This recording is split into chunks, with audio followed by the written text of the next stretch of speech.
welcome back to the channel. You join us today as we head towards Fowey to take a look around at the little port village.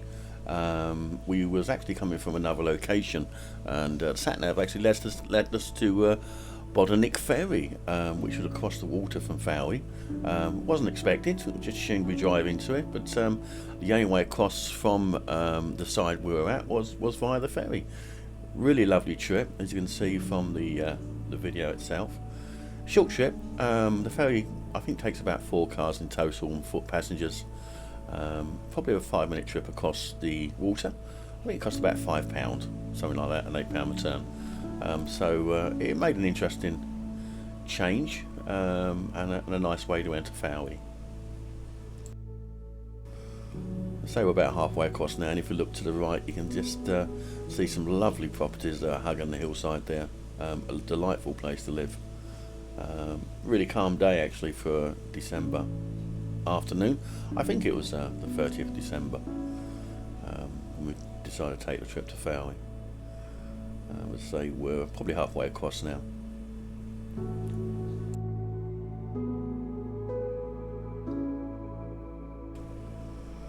And there we go, almost across to the other side now. Really all he does, he pulls up to a concrete ramp, lowers the boat ramp itself, and the cars just alight from there basically and drive into a car park area which is just on the outskirts of Fowey town centre.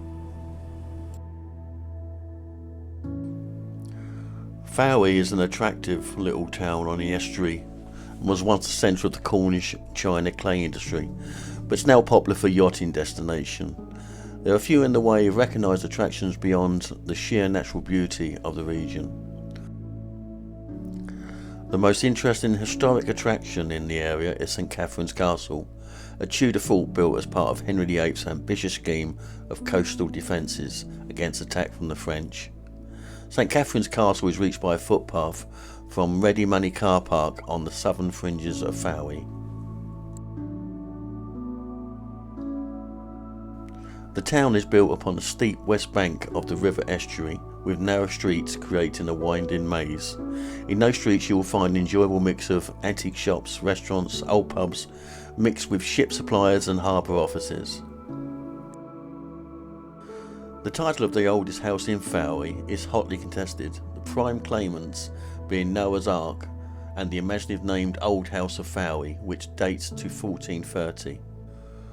The house is a relative newcomer compared to the parish church dedicated to Saint Fimbarus, which was begun in 1336.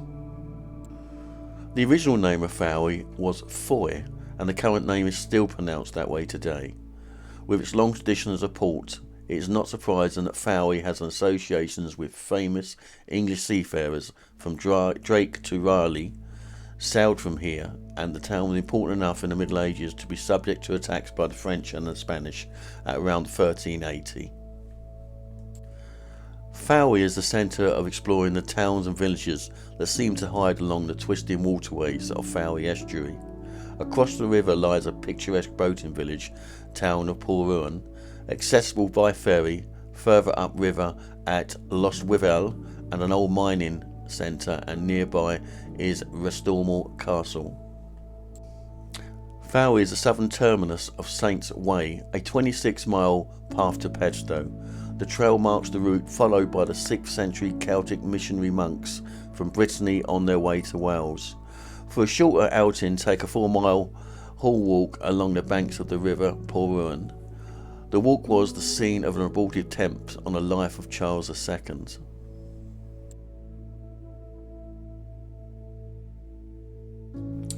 As you can see from our walk up to the centre of the town, there's some really picturesque little shops, cafes, bars, restaurants, and all the standard stuff really. And also a Rowley's fudge, which seems quite common in Cornwall. I'd say some lovely little restaurants there, which are certainly well worth your time if you're in Fowey at any point in time. Ice cream shop there on the right hand side. And there's a particularly nice bakery there on the left. Again, certainly worth a visit if you're in Fowey. Make a pig of yourself for sure.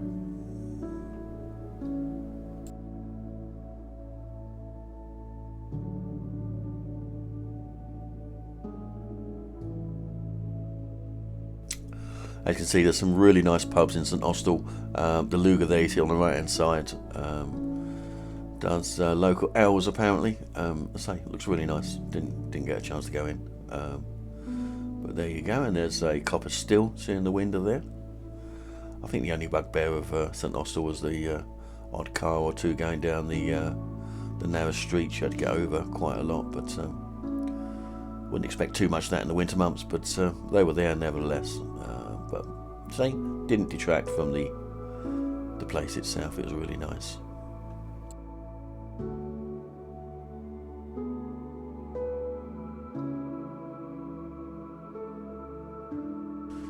Right, we're just going to walk down towards the harbour. Might give you a better look of the ferry we came across on.